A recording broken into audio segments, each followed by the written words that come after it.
y'all ever meet someone who's like transphobic, but then they'll like get mad at you if you like dead name a pro wrestler that goes to a new company? Like that's the hill we're dying on. I don't know, man. I remember when I was growing up, seeing like on the news like gay marriage was like a really big topic of debate, and one of the things that people would always talk about is just like, oh well, is being gay a choice or not? And I never really understood why being gay being a choice would matter, and I also feel like if being gay is a choice, then being straight is also a choice. And if a straight guy comes up to me, tells me that he chose to be straight, that's the gayest shit you can say.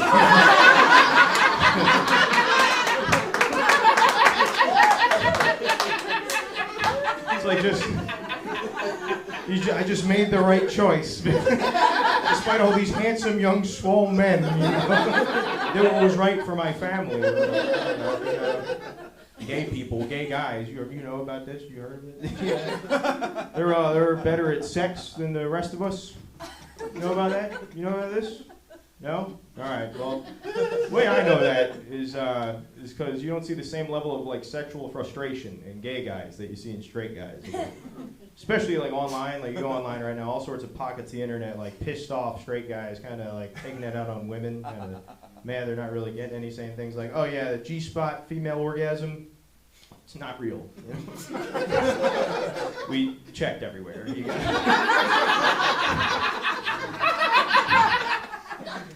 and like, they take it out on like waitresses a lot too. They're like, "Oh yeah, like." I don't tip waitresses. If they want to get paid like a man, they can do a real man's job like me, is the shift lead at Office Max. Don't tell me about your second job either, lady. Like, I don't have a podcast to record. Like, the point I'm trying to make is there's not an inverse of that. Like, there's not a gay version of that. There's not like a fucking r/gay incels subreddit.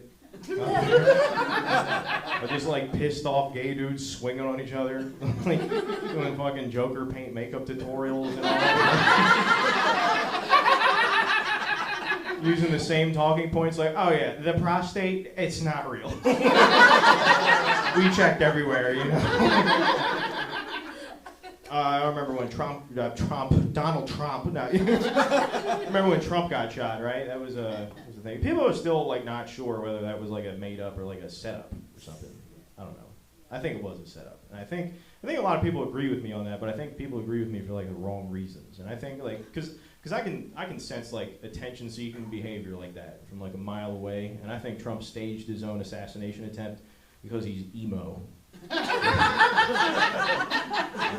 think that would just be his like grandiose way of self-harming. Like that. I think that's how he would do it. Like people are always like worried about like people are always asking about like his tax returns. Show us his tax returns. Show me his fucking thighs, motherfucker. There's razor marks all up and down those bitches. You know? You gonna die someday? Yeah? Okay. I was just asking. The theory is like, you die, you go to heaven. Like, you die and you go to heaven, you're like 80 years old. You don't have to shuffle around heaven as like an 80-year-old. That would be like fucked up, I think a lot of people think. So you imagine like you're a more vibrant, younger version of yourself when you make it to heaven.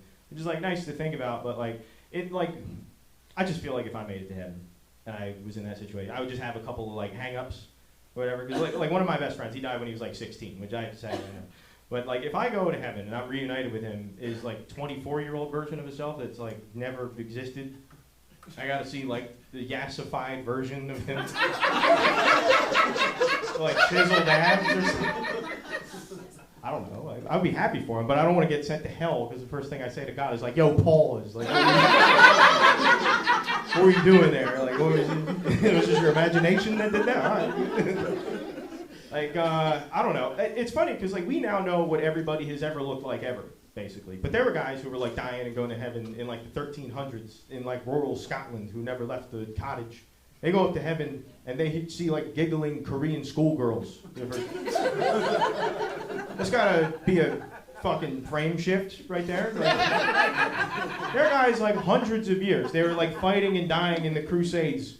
No concept of Latinas at all. It's probably I would just shatter your frame of reference. You guys have been a lot of fun. Thank you so much. My name is Brandon.